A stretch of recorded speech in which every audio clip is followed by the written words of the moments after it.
It happened on an ordinary Thursday night. Dinner was quiet, too quiet.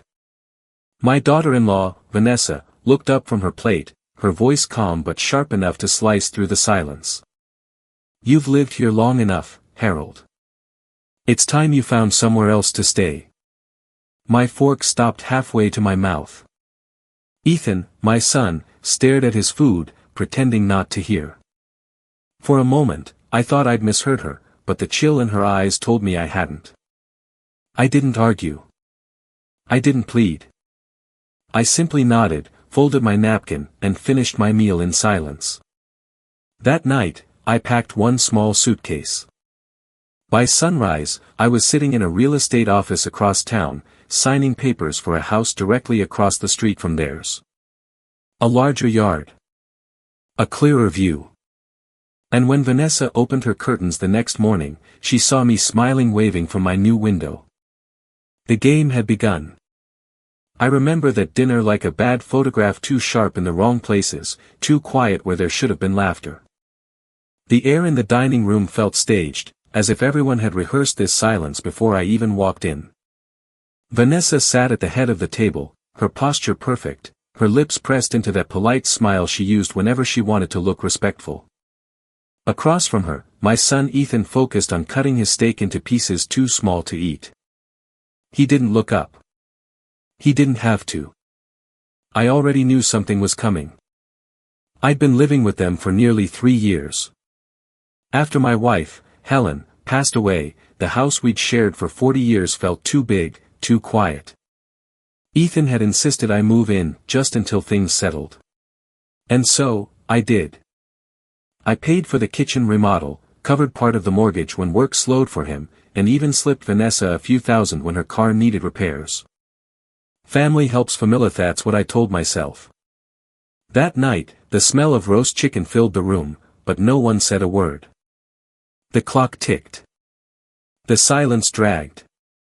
Then Vanessa set down her fork, folded her hands, and met my eyes. "Harold," she said evenly, "you've lived here long enough. It's time you found your own place." For a second, I thought she was joking. The words hung there like smoke. Ethan froze.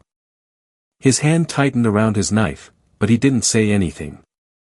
"I see," I said finally. My voice sounded steadier than I felt. "It's nothing personal," Vanessa added quickly, though her tone made it clear it was exactly that. "We just need the extra space. My parents are planning to visit for a while." Visit? I almost laughed. The same way termites visit a beam of wood. I looked at Ethan.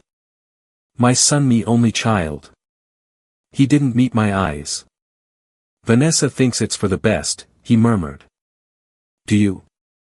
I asked. He hesitated. That hesitation was my answer. So I nodded, slow and calm, as if we were discussing the weather instead of betrayal. "Understood," I said. "I'll make arrangements." Vanessa smiled, relieved. "Thank you for understanding." Understanding? She had no idea. I excused myself, went to my small room on the first floor, the room I'd furnished myself when I moved in. I sat on the edge of the bed, stared at the framed photo of Helen on the dresser. Her eyes, frozen in that gentle smile, seemed to ask what I was going to do. I smoothed the wrinkles from the blanket, stood, and started folding my clothes into the old leather suitcase I hadn't used since my consulting days. Every movement was deliberate, quiet. Not out of defeat but out of discipline. As I zipped the case shut, I whispered, "You're right, Vanessa. I've lived here long enough."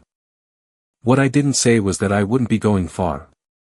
Not far at all. Tomorrow morning, I'd begin a new chapter, one that she would see every time she looked out her front window. I didn't sleep that night. The house creaked and sighed like it knew something was ending. Every sound, the hum of the refrigerator, the faint tick of the clock down the hallway, felt amplified in the silence. Around 2 in the morning, I sat on the edge of my bed, staring at the open suitcase. I'd packed the essentials, a few shirts, my shaving kit, the watch Helen gave me on our 20th anniversary, and a stack of old notebooks from my years as a financial consultant. They weren't just work records, they were pieces of who I used to be, the man who built, calculated, and planned every move. That man had been quiet for a while. Maybe it was time to let him speak again. Before I zipped up the case, I reached for the photo on my nightstand. Helen was smiling, her head tilted just slightly the way she always did when she was trying to hide a laugh. I touched the edge of the frame and whispered, "You'd have handled this with more grace than I will." Outside my door, I heard movement upstairs. Soft laughter. Vanessa's voice. She was on the phone, probably telling someone how freeing it would be once I was gone. The thought didn't hurt the way I expected, it solidified something instead. A kind of calm purpose. By dawn, I was dressed and ready. I left a note on the kitchen counter for Ethan. "I've moved out. No need to worry about me. Take care of yourself and her." I didn't add, "She'll need it," though the words lingered in my head. The Uber driver, a young man with tired eyes, didn't ask many questions. He helped load my suitcase into the trunk and asked where I was headed. "Just a hotel for now," I said. "Until I figure out what's next." We drove in silence through familiar streets. The sun was rising, painting the sky in shades of gold and soft orange. I glanced back once. Their house stood quiet, unbothered, as if I'd never existed there at all. At the hotel, I booked a small room on the third floor. Nothing fancy, just enough space for me and my thoughts. I set the suitcase on the floor and sat on the edge of the bed. For the first time in years, I was completely alone. It was strange but not painful. I ordered a cup of coffee from room service and pulled my laptop from the bag. The screen glowed to life, reflecting in my glasses. My fingers hovered over the keyboard before I finally typed in the password. Then I did something I hadn't done in a long time, I opened my investment portfolio. Years of numbers stared back at decades of steady planning. The totals were comforting: multiple accounts, rental properties, dividend stocks, treasury bonds. $2.4 million in assets, all quietly compounding while I'd been busy pretending to be a burden. I scrolled through old transactions, tracing the trail of generosity that had flowed toward Ethan and Vanessa like a one-way river. Mortgage payments. Car repairs. Wedding expenses. Monthly transfers labeled family support. A bitter smile crept across my face. Family support. That's one way to put it. But the smile didn't last. It wasn't bitterness that filled me, it was clarity. I'd given them comfort. They'd mistaken it for weakness. I closed the laptop, leaned back, and let out a long breath. The morning light spilled through the window, warm and indifferent. I wasn't angry anymore. That kind of anger burns fast and leaves nothing but smoke. What I felt was colder, clean air, a decision forming quietly, like ice on still water. They wanted me gone. Fine. I was gone. But tomorrow they'd see that I hadn't disappeared. I was just moving to a better view. The next morning, I woke up before sunrise. The hotel curtains were half open, letting in a thin slice of pink light that painted the room quiet and calm. I sat there for a moment, letting the stillness settle. It had been years since I'd started a day without someone else's noise filling the background. No clattering dishes. No Vanessa sighing in disapproval. Just mean possibility. I made coffee with the little single-serve machine on the desk and opened my laptop again. The numbers from the night before still glowed on the screen. $2.4 million. Enough to live comfortably for the rest of my life, or if I wanted to make a statement. Old habits kicked in. I pulled out a notepad, drew 3 columns: assets, leverage, opportunity. It felt like I was back in my office years ago, planning a client's portfolio. But this time, the client was me, the investment was personal. I listed everything methodically. 2 rental houses in Tempe bringing in steady rent. Stocks and bonds maturing in the next quarter. Certificates of deposit worth more than most people's lifetime savings. A pension I hadn't even touched yet. Then, at the bottom of the page, I wrote one sentence in bold letters. Show them what they threw away. I wasn't thinking about revenge, not exactly. Revenge is loud, messy, fueled by anger. What I wanted was quieter. Precise. I wanted them to see the difference between the man they dismissed and the man they depended on. Around 9, I decided to take a walk. The air outside was crisp for Arizona in spring. I ordered another coffee from a nearby cafe and sat at a corner table, watching cars roll by. That's when I saw a small real estate brochure left behind by the previous customer. I flipped through it lazily at first, but a photo stopped me cold. The house across the street from Ethan's. The same one I'd seen the for sale sign for dozens of times while living there. Beige walls, 2 stories, wide porch, and that familiar oak tree shading the front yard. I remembered trimming that same tree years ago when the previous owner was too old to climb a ladder. The caption read, "Spacious 4-bedroom home in Oak Ridge. Prime location. Motivated sellers." My heart gave a quiet, steady thump. Prime location, indeed. I took a picture of the listing with my phone and called the number printed below. A woman answered, pleasant, confident, professional. "Good morning, this is Margaret Collins from Arcadia Realty." "Good morning, Margaret," I said, setting my coffee down. "I'm interested in the property on Oak Street. Is it still available?" "It is." "Would you like to schedule a viewing?" "How soon can you meet?" She hesitated for only a second. "Today at 2, if that works."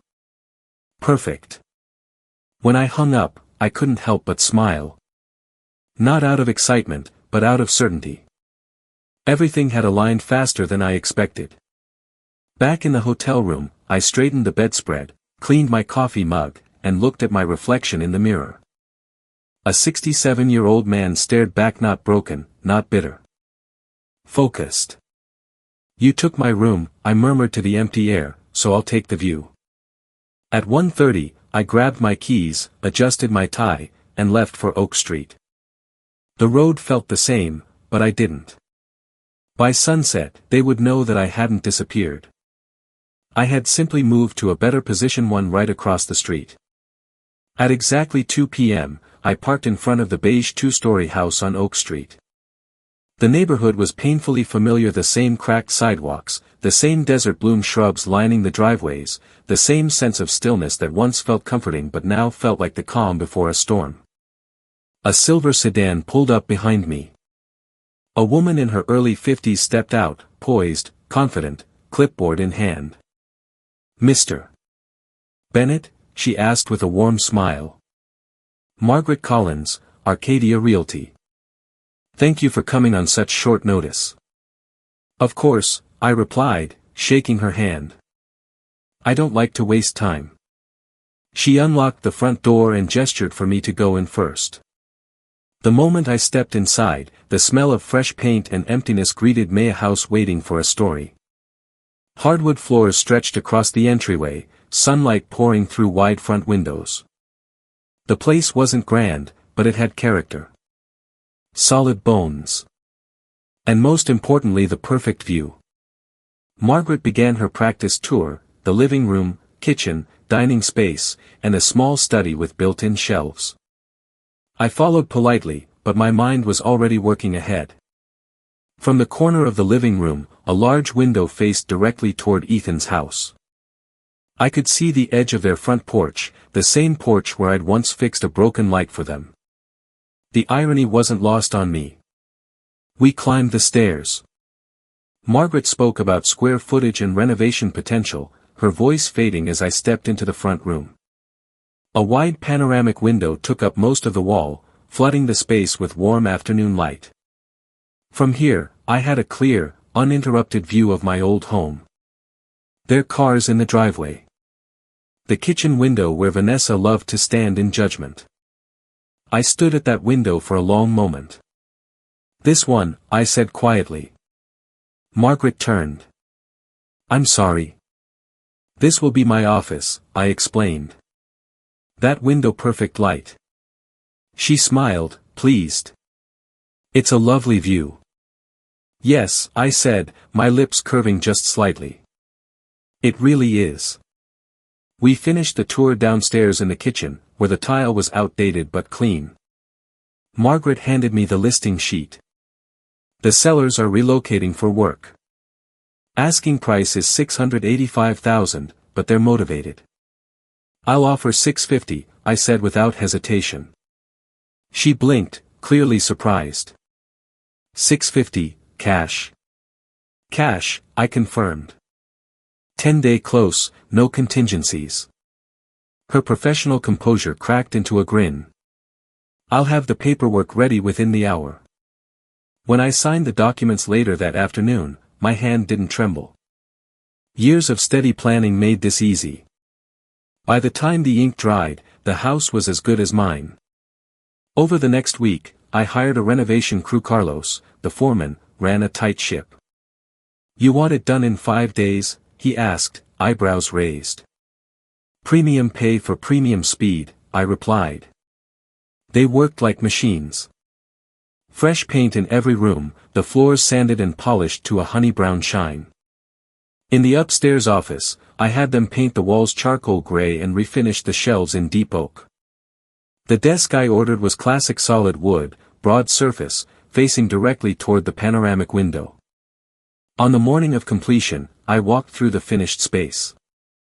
The smell of varnish still hung in the air. I placed my laptop on the desk, set a framed photo of Helen beside it, and sat down in the leather chair. From that seat, I could see everything: Vanessa's car, the front door, even the curtains in their living room. I lifted my coffee cup and raised it slightly, a silent toast to poetic symmetry. Across the street, movement flickered at their window. A silhouette paused, uncertain. Perfect. For the first time in months, I felt completely at home. The first morning in my new home felt like a quiet victory. The sun rose behind the rooftops of Oak Street, spilling soft orange light through my office window. I made a cup of coffee, black, no sugar, and carried it to the desk I'd positioned deliberately to face their house. The neighborhood was waking up. Sprinklers clicked on, dogs barked faintly down the block, and a few cars passed. Then, right on cue, Vanessa's white SUV pulled out of the driveway and parked along the curb as it always did. A few minutes later, the living room curtains of their house shifted. She was awake. I opened my laptop and began typing emails, nothing of importance. But every few minutes, I'd glance up, just enough to catch movement through their front window. A figure walked by, paused, then moved again. And then, it happened. The curtains opened fully, and Vanessa appeared, still in her silk robe, holding a mug in one hand. She looked relaxed until her eyes landed on me. I don't know which expression I enjoyed more, the shock or the disbelief. She froze mid-step, her coffee cup suspended in midair. I met her gaze across the 30 yards of quiet suburbia, smiled politely, and raised my cup in a slow, deliberate wave. Her reaction was instantaneous. The cup slipped from her hand, splattering dark liquid across her robe. She jerked backward, disappearing from the window. I chuckled softly and turned back to my screen. A few minutes later, the curtains twitched again. This time Ethan appeared beside her. He looked confused, then embarrassed. Vanessa was gesturing wildly, pointing at me, clearly shouting something. He leaned closer to the glass, squinting. I gave him the same calm, measured wave. He raised his hand halfway in reflex, then froze as Vanessa smacked his arm down. Even from here, I could see her lips moving, furious, sharp. Ethan muttered something in return, his shoulders slumping in defeat. And just like that, the curtains closed. I took another sip of coffee, satisfaction warming me far more than the drink. All morning, I worked at that desk, occasionally glancing across the street. Every time their curtains opened, I was there, calm, steady, visible. No words, no confrontation. Just quiet presence. It was subtle psychological warfare, and I didn't have to lift a finger. By noon, I'd finished reviewing a few old client portfolios and decided to take a walk. As I stepped outside, I could feel eyes on me from behind their blinds. The air was warm, the kind that hums softly against your skin. I watered the small patch of grass by the mailbox, then stood there for a moment, admiring the view. It must have looked strange from their window, the man they'd kicked out, now standing tall, calm, and comfortably across the street in a house larger than theirs. Later that day, as the sun began to dip, I returned to my desk. Lights turned on one by one in their home living room, kitchen, hallway. Through the window, I could see the outline of Vanessa pacing. Ethan sat at the table, his hand on his forehead. They were arguing again. I didn't need to hear the words to understand the tone. Vanessa gestured toward my house several times, stabbing the air with her finger. She was unraveling, and I knew it. I smiled faintly, closed my laptop, and pulled a folder from the drawer. Inside was a detailed breakdown of every dollar I'd ever sent them, the mortgage payments, the car, the wedding, the monthly help. Neat rows of numbers, every cent accounted for. Phase 1 had worked better than I imagined. They'd wanted me gone. Instead, I'd become the one thing they couldn't ignore. That night, as I turned off the lights and prepared for bed, I glanced once more through the window. Their house glowed warmly in the darkness, a stage lit for my private theater. I could see movement inside, Vanessa still pacing, Ethan standing in the doorway, helpless. I whispered to the empty room, "Sleep well, dear. Tomorrow, the real lesson begins." Then I drew the blinds halfway, not to hide, but to remind them that even when they couldn't see me clearly, I was still there. Watching. Waiting. The next phase began quietly, the way all effective strategies do. No arguments. No confrontations.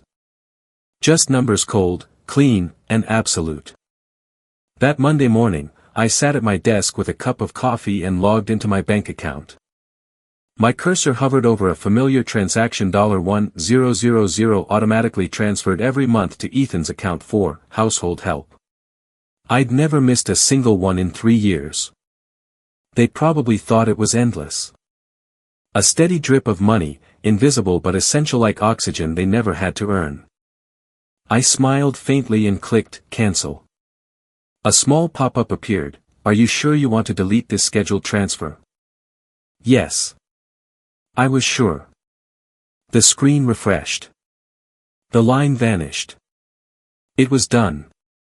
That single click carried more weight than any argument could. Next, I opened a folder on my laptop labeled Bennett Family Accounts. Inside was every transfer, loan, and gift I'd ever given them. I'd been meticulous, dates, amounts, and small memos in my notes app for each one. March 15, 2019 mortgage payoff, $160,000. June 21, 2019 wedding costs, $12,000. August 4, 2020 car purchase, $9,500. October 2020 monthly transfer begins, $1,000 per month. I totaled it all. $217,500. I leaned back in my chair. Generous, I muttered to myself. And foolish. It wasn't about the money anymore. It was about principle. That afternoon, I called my lawyer, Robert Chen, an old colleague from my consulting days. He still owed me a few favors. "Robert," I said, "I need a favor, but a legal one this time." He laughed. "That's a good start. What's going on?" "I'd like to send a formal demand letter. I loaned my son a substantial sum of money. I'd like documentation drafted clean, professional, nothing aggressive." "How much?" he asked. "Let's call it $160,000, I said evenly. "I can provide bank records." There was a pause. "Is this about family, Harold?" "It's about responsibility," I replied. He didn't ask further. You'll have the draft in 48 hours. 2 days later, I received the email. The letter was perfect, dry, factual, impossible to misinterpret. Dear Mr. Ethan Bennett. This letter serves as formal notice of a personal loan totaling $160,000, transferred on March 15, 2019, for the purpose of mortgage settlement. Per state law, this constitutes a recoverable debt supported by banking evidence. Please remit payment within 30 days or contact our office to discuss repayment terms. Sincerely. Robert Chen, Esq. I printed it, sealed it, and mailed it first class. Then I waited. 3 days passed before anything happened. Thursday afternoon, I sat at my desk when I saw the mail truck stop across the street. The carrier handed a certified letter to Ethan at the door. From my window, I watched the exact moment he opened it. His shoulders stiffened. His face drained of color.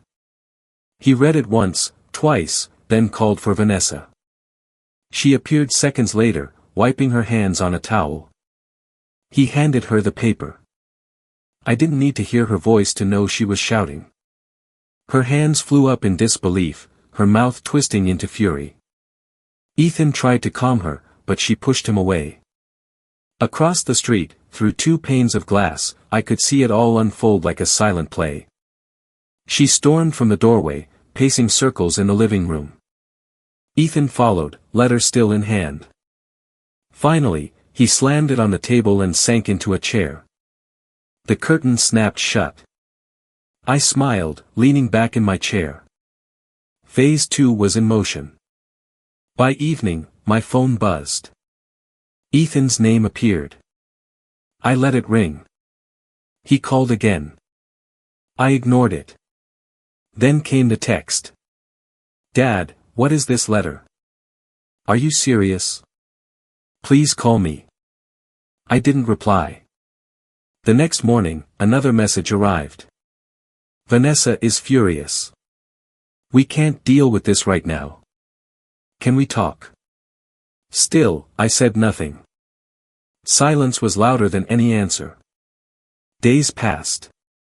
I kept my routines: coffee at dawn, short walks, a little consulting work online. Across the street, their energy shifted. No more morning smiles through the windows. No more evening lights glowing in sync. They'd closed the blinds permanently now. A week later, I saw Ethan pacing their front yard on his phone, face tense. Vanessa stood in the doorway, arms crossed. The distance between them had grown visible. I didn't need to hear their words. The house itself was starting to feel the strain. That night, while updating my accounts, I realized something poetic. For 3 years, my money had been the quiet foundation beneath their comfort. They'd never noticed it, but now that it was gone, they'd feel every missing dollar like a dropped floorboard. And they did. Within a week, Ethan sold Vanessa's luxury sedan. A week after that, their vacation plans vanished from their social media. Even their porch lights stayed off at night, saving electricity, perhaps. Meanwhile, I slept better than I had in years. One evening, I saw them through a sliver of their curtain. They were sitting at their kitchen table, papers spread out before them, faces pale and tired. Vanessa looked like someone realizing a truth too late. I lifted my coffee cup toward them in a slow, deliberate toast. Welcome to accountability, I murmured. They wanted me gone. Now they couldn't stop seeing me standing tall, silent, and untouchable across the street, reminding them that every choice comes with a price. And this time, they would be the ones paying it. It took them 2 full weeks before Ethan finally crossed the street. I saw him standing there that morning, hesitant at the curb, clutching something in his hand, the letter, probably crumpled and sweat-stained by now. He glanced back at his house once, as if asking for permission, but the curtains didn't move. Vanessa wasn't coming. This was between us now. I opened the door before he could knock. Morning, I said evenly. He froze, caught off guard by my calm. Dad, He began, voice tight, "Can we talk?" "Of course," I said, stepping aside. "Coffee?" He hesitated, then nodded. "Sure." I poured 2 cups and gestured toward the kitchen table. He sat down slowly, like a man walking into court. His face looked older than I remembered, drawn, pale, defeated. "I got your letter," he said, staring at the steam rising from his cup. "I assumed as much." "You can't be serious about it," he said quickly. "You're really suing your own son?" I leaned back, studying him. "You mean the son who let his wife throw me out of the house I helped pay for? The one who used my money like it grew on trees? That son?" He swallowed hard. "I didn't mean for it to go that way. You know how Vanessa-ish gets emotional. She speaks for both of you," I interrupted softly. "Always has." He looked down, shame tightening his jaw. "She thought we needed space. I should have said something. I should have stopped her." "Yes," I said simply. "You should have." Silence settled between us, thick and heavy. "Finally," he said, "we're struggling, Dad. Things are bad." The letter scared her. "She thinks you're trying to ruin us." I sighed, rubbing a thumb over the rim of my cup. "Ruin you? No, Ethan. I'm teaching you." He frowned. "Teaching us what?" "That comfort without gratitude becomes entitlement," I said evenly. "You lived off my help and convinced yourself it was your right. You let someone else dictate how your father fit into your life. You thought kindness was weakness. So now I'm showing you what it feels like when kindness stops." He opened his mouth, but no words came. I continued, my tone still calm. "Do you remember what I told you when you were 16 and I helped you buy your first car?" He blinked, confused. "Not exactly." I said, "Never accept help you're not willing to respect." He winced like the memory hurt. "You really think I don't respect you? I think you forgot how."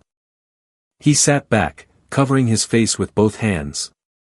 "Dad, I'm sorry. I was stupid. I thought we were doing okay, that you were okay." "I was," I said. "Until the day your wife decided I wasn't welcome." He nodded slowly, the fight draining out of him. For a long while, neither of us spoke. The clock ticked on the wall, the same steady rhythm that had filled my nights when I couldn't sleep. Then, finally, he looked up. "What do you want from me?"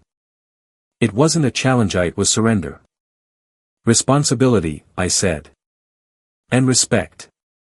"You want the lawsuit gone? Fine. Here's what happens next."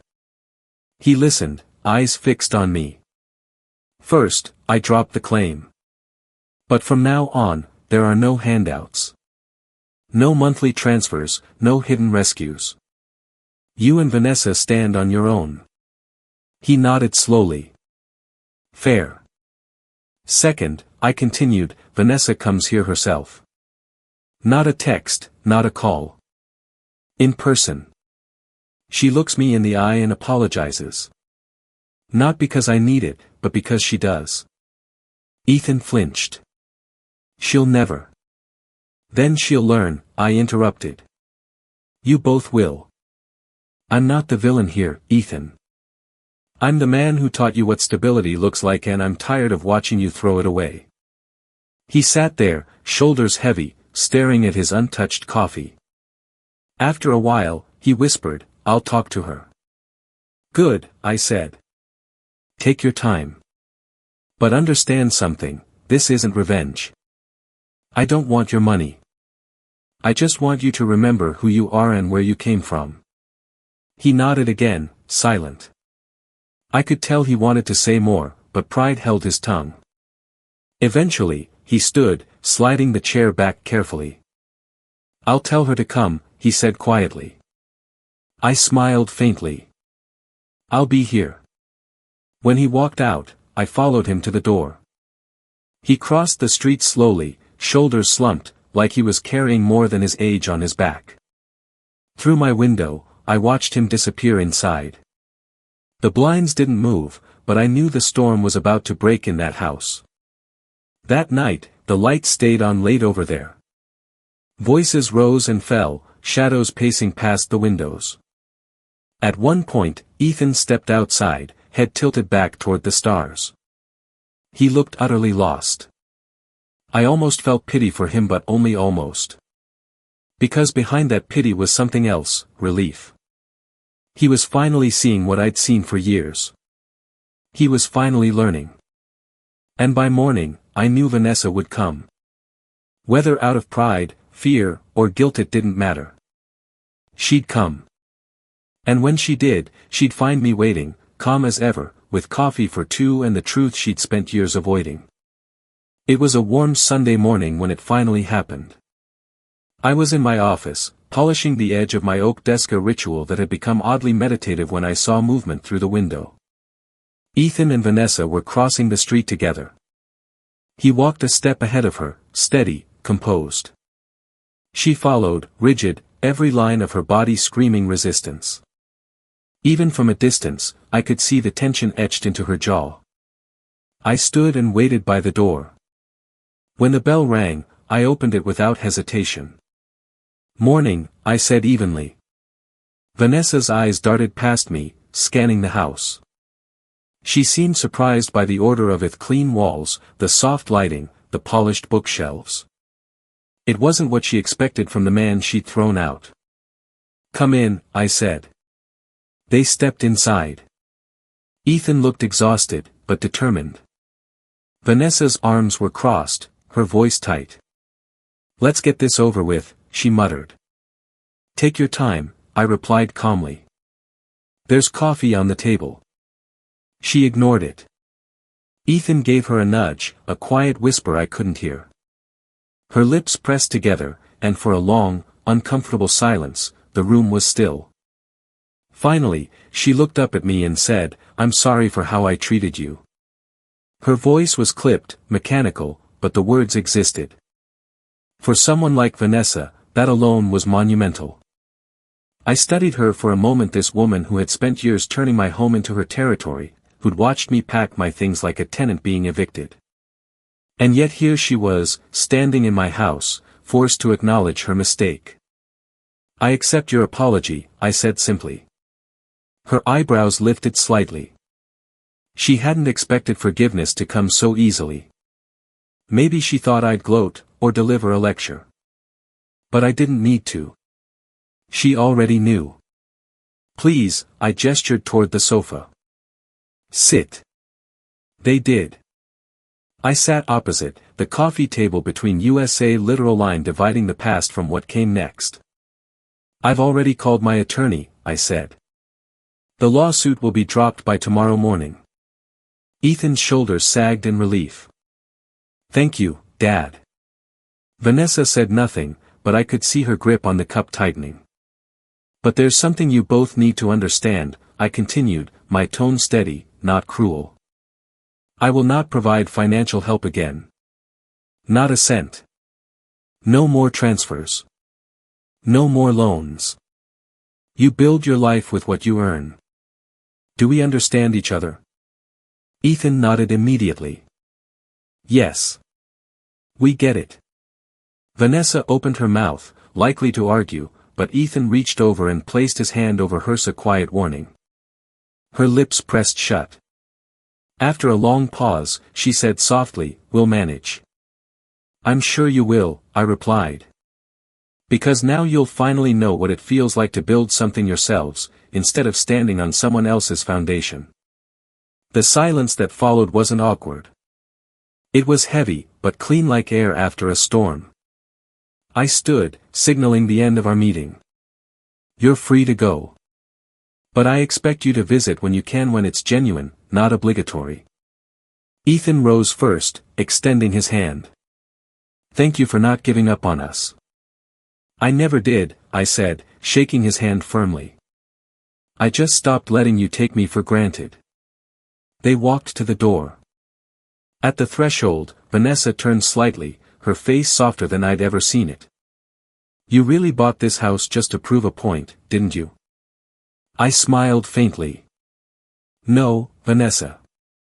I bought it to remind you where the line is." She gave a small nod, half respect, half resignation, and stepped out into the sunlight. Ethan followed. From my office window, I watched them cross the street back to their home. They didn't speak at first, but as they reached the driveway, Ethan slipped his hand into hers. She didn't pull away this time. A small victory. That evening, I sat at my desk as the sun dipped low over Oak Street. The light turned golden, spilling warmth through the glass, casting long shadows over the desk where I'd rebuilt my piece. Across the street, I could see their living room glow softly. No shouting this time, no frantic pacing. Just stillness. I realized then that the war was over. They had learned what they needed to learn, not through rage or destruction, but through consequence. I hadn't wanted revenge. I'd wanted balance. And balance had been restored. I picked up my phone and opened my email. A new message had arrived from Robert Chen. Loan matter dismissed. Filed with court. Case closed. I replied with a simple, "Thank you," and set the phone down. Then, another email pinged from an old business contact, an invitation to return to part-time consulting. I smiled. Maybe it was time. Not because I needed the money, but because I missed the purpose. I looked once more through the window. The two houses faced each other silently, twin monuments to a lesson learned the hard way. Mine represented discipline, self-respect, boundaries. Theirs growth, humility, and the slow rebuilding of trust. As the stars appeared over Phoenix, I whispered to the quiet street, "Justice isn't revenge. It's restoration." I turned off the light, poured myself one last cup of coffee, and sat in the darkened office watching the faint reflection of my own face against the window.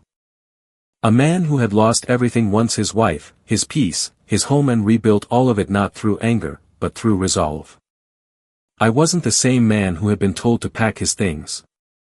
Now, I was the man who'd waved from the window across the street and taught them that respect, once lost, must be earned back inch by inch. And as I watched their lights dim for the night, I smiled to myself. I was home again finally, completely, and entirely on my own terms.